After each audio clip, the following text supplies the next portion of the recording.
When notorious liberal student debater Emily Carter stepped onto the stage, she believed her fierce ideology would silence every opposing voice. She had no idea Barron Trump was about to deliver the most devastating reality check of her life. But before we dive in, let me know in the comments where you're watching from. The prestigious debate forum had drawn the brightest young minds from universities across America. Throughout the day, passionate discussions had fired up the auditorium, but no one could have predicted what was about to unfold during the open debate session, where any student could take the stage and others could rise to challenge them. The atmosphere was charged with intellectual energy when Emily Carter, known for her aggressive debating style, confidently strode to the podium. Her purple hair matched her fierce demeanor as she adjusted the microphone, a slight smirk playing on her lips. "Fellow students," she began, her voice clear and commanding, "we're here to discuss progress, but there's an elephant in the room we need to address: the suffocating grip of outdated generations on our nation's future." The room grew silent. Some students shifted uncomfortably in their seats, while others leaned forward, clearly intrigued. "Look around," Emily continued, her voice growing bolder. "While we struggle with modern challenges, people over 50 still control our destiny. These traditionalists cling to their obsolete values, their precious faith, their so-called patriotism, their rigid family structures." Scattered applause erupted, encouraging her to push further. In the third row, a tall, well-dressed young man sat motionless, his expression unreadable. Few recognized him as Barron Trump, who had been quietly observing the debates all day. "These people," Emily's voice dripped with disdain, "these boomers who can barely use a smartphone somehow still decide our future. They've had their time. It's time to admit that their generation is holding us back from true progress." The applause grew louder, drowning out the few murmurs of dissent. Emily's eyes blazed with triumph as she prepared to deliver her most controversial point yet. "What we need," Emily declared, her voice rising with conviction, "is an age limit on political participation. Why should someone who won't live to see the consequences of their choices have any say in our future?" The crowd's reaction intensified. Many students were now standing, cheering her on. These people, with their obsession with God and guns, their "Make America Great Again" nostalgia. She made air quotes with her fingers. "They're dinosaurs. Their America is dead, and it's time we buried it." The applause was thunderous now. Emily was feeding off the energy, growing bolder with each statement. "Their values," she scoffed. "Family values, traditional values. These are just code words for resistance to progress. These people built their wealth on privilege and oppression, and now they lecture us about morality?" In the third row, Barron Trump remained still, his jaw tightening almost imperceptibly. Around him, students were nodding enthusiastically, some even shouting words of agreement. "I propose," Emily's voice cut through the noise, "that we start a movement to restrict voting rights and public office positions to those under 50. Let's face it, they had their chance. They messed it up. Now it's our turn." The professor moderating the debate, Dr. Harrison, stepped forward, his expression concerned. "Does anyone wish to present a counter-argument?" he asked, his voice barely audible over the continuing applause. Emily crossed her arms, satisfaction evident on her face. The room began to quiet, students looking around wondering if anyone would dare challenge such a powerful presentation. "Anyone?" Dr. Harrison asked again, already reaching for his papers to move on. That's when a deep, clear voice cut through the silence. "I would." The room fell dead silent. All heads turned toward the source of the voice. Emily's smirk widened as Barron Trump rose from his seat. "Well, well," she drawled into the microphone. "Look who decided to grace us with his opinion. Daddy's boy himself." Scattered laughter rippled through the audience, but Barron's composed demeanor didn't waver as he made his way to the podium. His tall frame and impeccable suit cut a striking figure against the casual atmosphere of the debate hall. Emily stepped aside, making an exaggerated, sweeping gesture toward the microphone. "Go ahead, Donald's pet," she sneered. "Defend your boomer buddies. This should be entertaining." Barron adjusted the microphone, his movements unhurried and deliberate. The audience held its breath, many expecting him to falter under Emily's notorious debate tactics. Instead, he smiled slightly, not a smirk, but a genuine, almost sympathetic expression.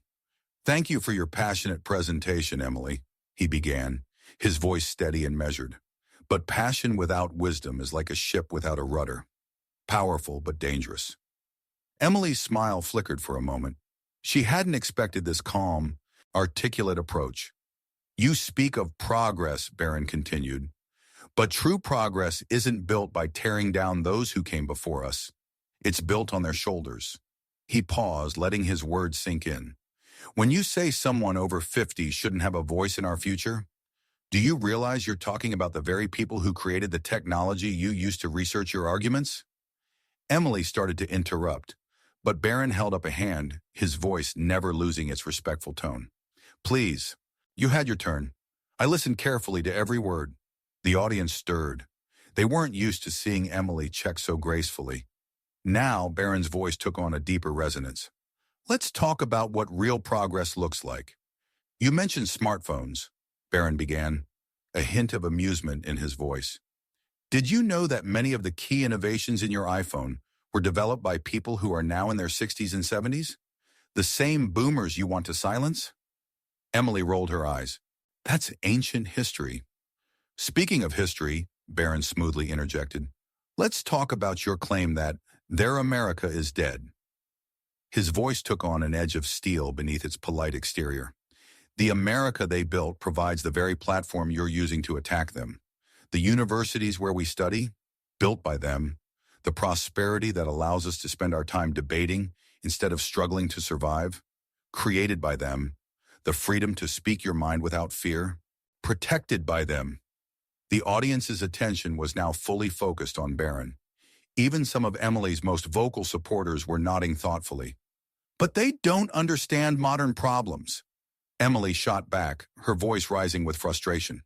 Really? Barron raised an eyebrow. The generation that lived through the Cold War, the Civil Rights Movement, multiple economic crises, and the birth of the digital age doesn't understand complex problems? He paused for effect. They solved problems we haven't even learned about yet. Emily's face flushed. But their values? Barron's voice carried a quiet intensity. You mean like hard work, personal responsibility, and respect for others? The same values that built the greatest nation on earth? He gestured to the room. Look around you. Everything in this room, from the chairs you're sitting on to the democratic system that allows us to have this debate, was built by people who held those values. The crowd murmured, several students exchanging glances. Emily's supporters were growing noticeably quieter. But here's what truly concerns me, Barron continued, his gaze sweeping the room. In the name of progress, you're advocating for the most regressive policy imaginable. Discrimination based on age. Isn't it ironic that while claiming to fight for inclusion, you're calling for the exclusion of millions of American citizens? Emily's composure was visibly cracking. She hadn't expected this level of articulate opposition. Let me make it even simpler, Barron said, his confidence growing with each word. Let's look at some of these outdated people you want to silence. Elon Musk, over 50. Bill Gates, over 60. The scientists working on cancer cures, many over 50. The professors who teach us most, over 50. My father, 78. He paused, letting each example land. Should we dismiss their contributions because of their age? Oh, how touching! Emily's voice dripped with sarcasm. The privileged heir lectures us about innovation and hard work. She turned to the audience with a theatrical gesture. Notice how he conveniently mentions billionaires, the elite 1% that hoard wealth while regular Americans struggle. Several students nodded vigorously. Emily was regaining her confidence. And since you brought up your father, she sneered, let's talk about the values you're so proud of. The values that divide families, that tell people who they can and can't love, that force outdated religious beliefs down our throats. Interesting, Barron interjected calmly. How you claim to champion diversity while mocking people's faith because their faith oppresses others. Emily shot back, her voice rising. Their traditional values are just tools of control. And you, she pointed accusingly at Barron, you're just another trust fund baby defending a system that keeps you on top. The crowd was energized again, many students cheering Emily's attack. But Barron's composed smile never wavered. "Let's examine that claim," he said, his voice cutting through the noise.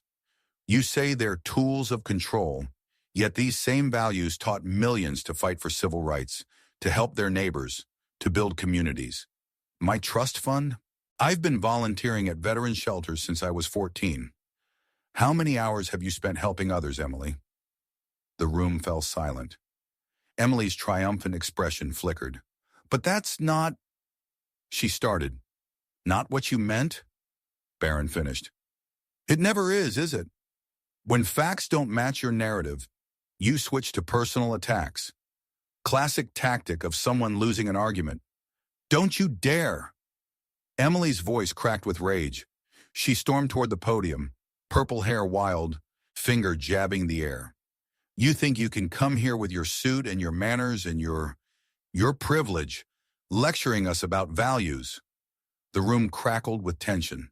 Some students were standing now, feeding off Emily's anger. "You want to talk about helping others?" She practically spat the words. "Your family represents everything wrong with this country. The elite, the privileged, hiding behind traditional values while real Americans suffer." She turned to the crowd, her voice rising to a fever pitch. "Look at him standing there like he belongs here, defending the very system that keeps us down. You know what?" She spun back to Barron, her face contorted with fury. "This freak doesn't deserve to be here." The words echoed through the suddenly silent room. Dr. Harrison stepped forward, clearly alarmed, but Barron raised a hand. "It's okay, Professor," he said quietly, his composure unshaken. Then turning to Emily with an almost sympathetic smile, "You know what's interesting, Emily? When facts fail you, you resort to shouting. When logic fails you, you turn to insults. When reason fails—" He paused, letting the moment hang. "You show everyone exactly who you really are." Emily's face flushed deep red. "I'm showing everyone the truth about people like you." "No!" exclamation mark. Barron's voice was firm but gentle. "You're showing everyone what happens when hatred masquerades as progress. You claim to fight discrimination while discriminating. You preach tolerance while showing none. You demand respect while disrespecting millions of Americans who built this country." The audience was completely still now, hanging on every word. "But let me tell you what I see here," Barron continued, his voice carrying a quiet strength that commanded attention. "I see someone so consumed by ideology that she's forgotten a basic truth. Every generation stands on the shoulders of those who came before." Emily tried to interrupt, but her voice lacked its earlier confidence. "You're twisting my—" "I'm quoting you directly," Barron replied smoothly. "You called our elders dinosaurs. You mocked their faith. You ridiculed their sacrifices. And why? Because they don't share your worldview? That's not progressive. That's prejudice." He turned to address the entire room. "You all just witnessed something remarkable. You saw someone claim to champion diversity while attacking diversity of thought. Someone demanding inclusion while calling for the exclusion of millions. Someone preaching tolerance while showing absolute intolerance for different beliefs." Emily's face had lost all color now. Her supporters were shifting uncomfortably in their seats. "But here's the most ironic part," Barron continued, his voice taking on a tone of genuine concern. "While you stand here demanding that we silence our elders, you're benefiting from their legacy. The very platform you're using to attack them, built by them, the freedoms you're exercising, protected by them, the education you're receiving, made possible by them." He paused, letting his words sink in. The silence in the room was deafening. "So tell me, Emily," Barron's voice was almost gentle now, "in your vision of progress, is there room for anyone who disagrees with you? Or is diversity only acceptable when it fits your narrative?" Emily opened her mouth to respond, but for the first time since the debate began, no words came out. "But here's what I find most interesting," Barron said, his voice carrying both authority and compassion. "While you claim to fight for the future, you're repeating the oldest mistake in history, believing that wisdom only belongs to one group." Emily's fierce demeanor was cracking. Her hands gripped the podium, knuckles white. "You see," Barron continued, "true progress isn't about silencing voices. It's about learning from them. Every generation thinks they know better than the last. And every generation eventually realizes how much they had to learn. The room was completely still. Students who had been cheering Emily's attacks now sat and thought. Thoughtful silence. Those boomers you mock, his voice grew softer, yet somehow more powerful. They were once young idealists too. They fought for civil rights, questioned authority, demanded change. But they learned something valuable along the way. That lasting progress comes from building bridges, not burning them. Emily's shoulders slumped slightly. The fire in her eyes was flickering out, replaced by something else, the first glimmer of understanding. So here's my suggestion, Barron said, his voice gentle but firm. Instead of trying to silence the voices of experience, why don't we try listening to them? You might be surprised by how much they understand about change. After all, they've lived through more of it than we have. With quiet dignity, he stepped back from the podium and returned to his seat, leaving Emily standing alone with the weight of his words. After Barron's powerful conclusion, Emily quietly returned to her seat. The debates continued, though the energy in the room had noticeably shifted. Students who spoke after seemed more measured, more thoughtful in their approaches. Nearly an hour later, as Dr. Harrison was about to close the session, Emily's hand rose tentatively into the air. "Yes, Miss Carter," the professor asked, clearly concerned about reopening the earlier conflict. May I speak one more time?" Her voice was barely audible, nothing like her earlier confident tone. Several students exchanged worried glances. Dr. Harrison hesitated, then nodded slowly. "Briefly, please." Emily walked to the podium, her steps uncertain. Gone was the fierce debater who had commanded the stage earlier. This was someone different, someone who had been profoundly shaken. "I need to say something," she began, her voice trembling. "Earlier today, I stood here full of arrogance, attacking the very foundations of our society and disrespecting millions of Americans who built everything we have. I was wrong." She took a shaky breath. "I never imagined that Barron Trump would be the one to show me what true wisdom looks like, that someone I was ready to dismiss would teach me about real inclusivity and compassion. I'm sorry to everyone I offended, to the generations I disrespected. I was blind, and today my eyes were opened." Without waiting for a response, she quickly left the podium and slipped out of the auditorium. Later that evening, as students were filing out of the building, Emily spotted Barron gathering his things. Her heart pounding, she approached him hesitantly, expecting to be met with the same disdain she had shown him earlier. "Barron," her voice was small, uncertain. Could I talk to you for a moment?" He turned to her, surprised. His face held no trace of anger or resentment. Instead, he smiled warmly. "Of course. I just wanted to say..." She struggled to find the right words. "I'm so sorry for everything I said, for how I acted." "You know what's interesting about being our age?" Barron replied thoughtfully. "We're old enough to have strong convictions, but young enough to sometimes let those convictions blind us. It's actually pretty normal to get caught up in ideologies and passionate beliefs. That's exactly why the wisdom of older generations is so valuable. They've been exactly where we are." Emily stared at him, taken aback by his compassion. "How are you so wise about all this?" "I've had good teachers," he smiled. "People who taught me that true strength isn't about winning arguments. It's about building understanding. Our elders have seen these same battles, felt these same certainties, and learned these same lessons. We don't have to agree with everyone, but we do need to respect their journey." Overwhelmed by his kindness, Emily suddenly stepped forward and hugged him. For a moment, Barron seemed surprised, but then returned the embrace with gentle understanding. As they parted, both knew that this wasn't just about winning or losing a debate. It was about something far more important, the moment when wisdom overcame pride and understanding conquered division.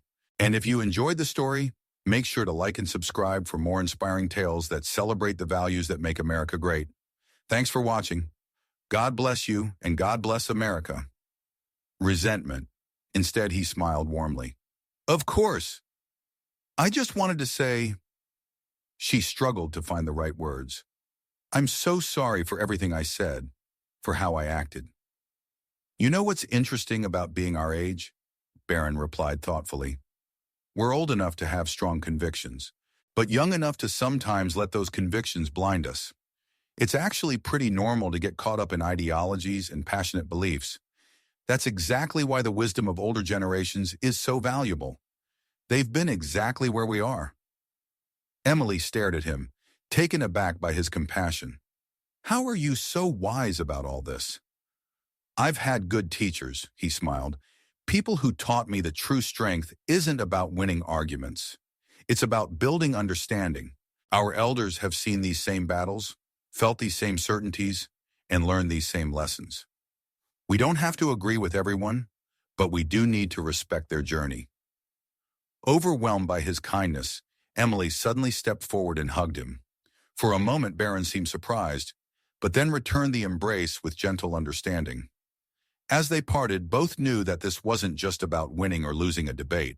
It was about something far more important, the moment when wisdom overcame pride and understanding conquered division.